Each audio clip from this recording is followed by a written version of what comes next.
semuanya, perkenalkan nama saya Tirsa Natalia Sondak dengan NIM 210611020317 kelas 2B5 dari Program Studi Manajemen Fakultas Ekonomi dan Bisnis.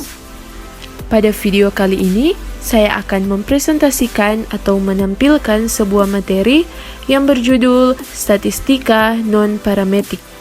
Tanpa berlama-lama, yuk langsung saja kita masuk pada poin-poin pembahasan materi kali ini. Poin-poin pembahasan kita pada kali ini yaitu yang pertama, statistika non-parametrik, yang kedua, chi-square, yang ketiga, tabulasi silang. Apa sih itu statistika non-parametrik? Statistika non-parametrik itu adalah cabang statistika yang tidak hanya didasarkan pada keluarga distribusi probabilitas yang terparameterkan.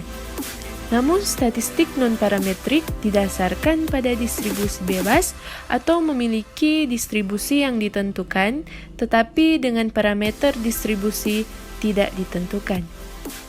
Metode non-parametrik banyak digunakan untuk mempelajari populasi yang mengambil urutan peringkat, seperti ulasan film yang menerima 1 hingga 4 bintang.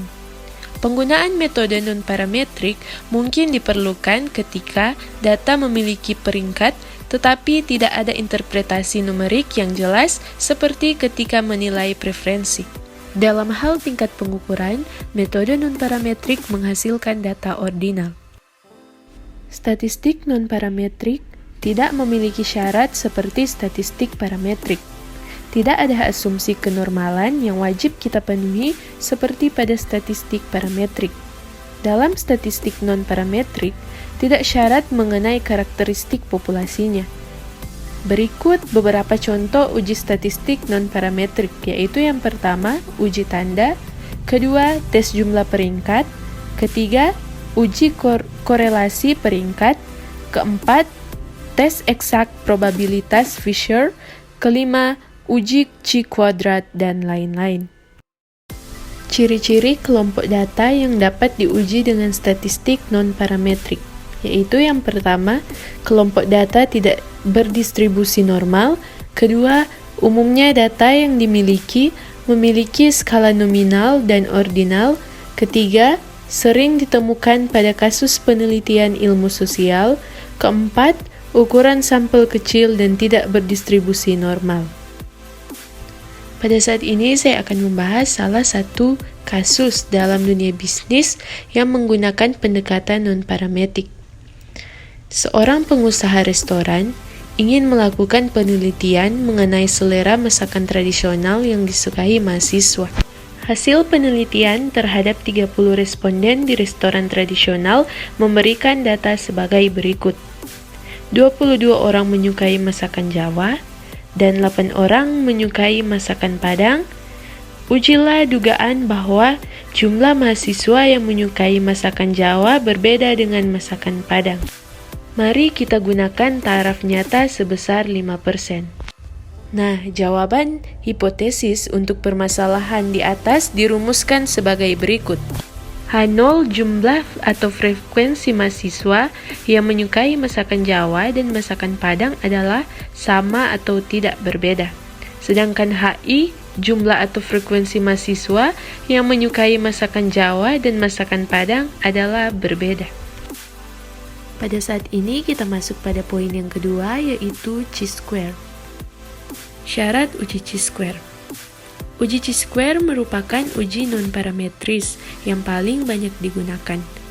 Namun perlu diketahui, syarat-syarat uji ini adalah frekuensi responden atau sampel yang digunakan besar, sebab ada beberapa syarat di mana chi-square dapat digunakan, yaitu yang pertama, tidak ada sel dengan nilai frekuensi kenyataan atau disebut juga actual count, atau F0 sebesar 0.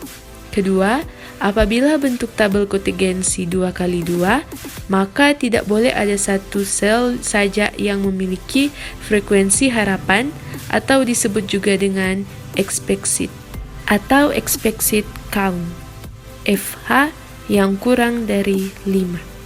Ketiga, apabila bentuk tabel lebih dari 2 kali 2, misal 2 kali 3, maka jumlah sel dengan frekuensi harapan yang kurang dari 5 tidak boleh lebih dari 20%.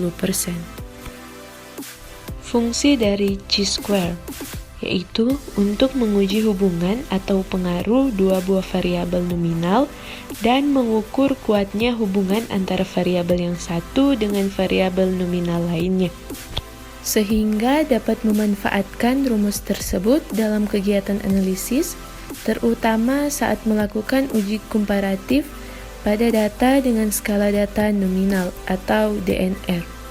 Karakteristik chi-square, yaitu yang pertama, nilai chi-square selalu positif.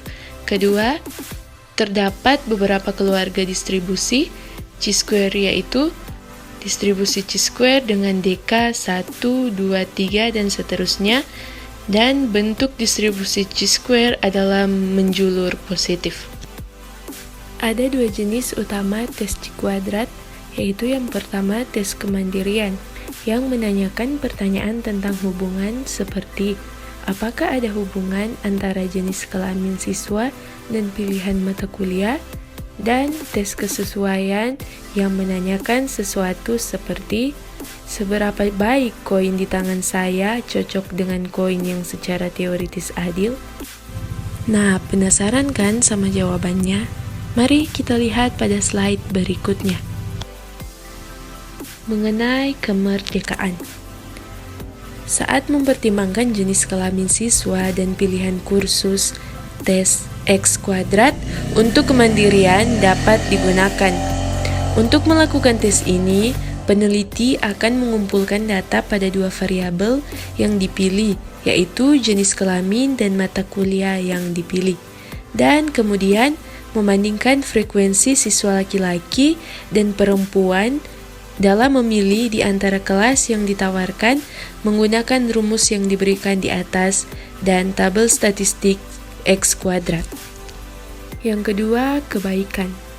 X kuadrat menyediakan cara untuk menguji seberapa baik sampel data cocok dengan karakteristik yang diketahui atau diasumsikan dari populasi yang lebih besar yang dimaksudkan untuk diwakili oleh sampel. Ini dikenal sebagai kebaikan kecocokan. Jika data sampel tidak sesuai dengan sifat yang diharapkan dari populasi yang kita minati, maka kita tidak ingin menggunakan sampel ini untuk menarik kesimpulan tentang populasi yang lebih besar. Saat ini kita masuk pada salah satu contoh chi-square. Misalnya, kita pertimbangkan koin imajiner dengan peluang tepat 50/50 untuk mendaratkan kepala atau ekor dan kain asli yang Anda lempar 100 kali. Jika koin ini adil, maka ia juga akan memiliki kemungkinan yang sama untuk mendarat di kedua sisi. Dan hasil yang diharapkan dari melempar koin 100 kali adalah bahwa kepala akan muncul 50 kali dan ekor akan muncul 50 kali. Dalam hal ini, X kuadrat dapat memberitahu kita seberapa baik hasil sebenarnya dari 100 lemparan koin dibandingkan dengan model teoritis bahwa koin yang adil akan memberikan hasil 50/50.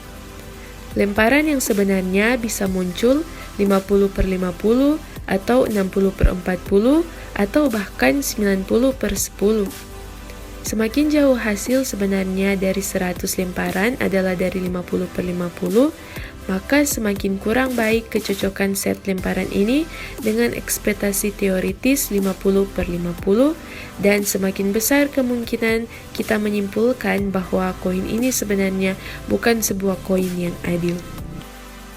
Kita masuk pada poin yang ketiga atau poin yang terakhir pada pembahasan kali ini, yaitu tabulasi silang.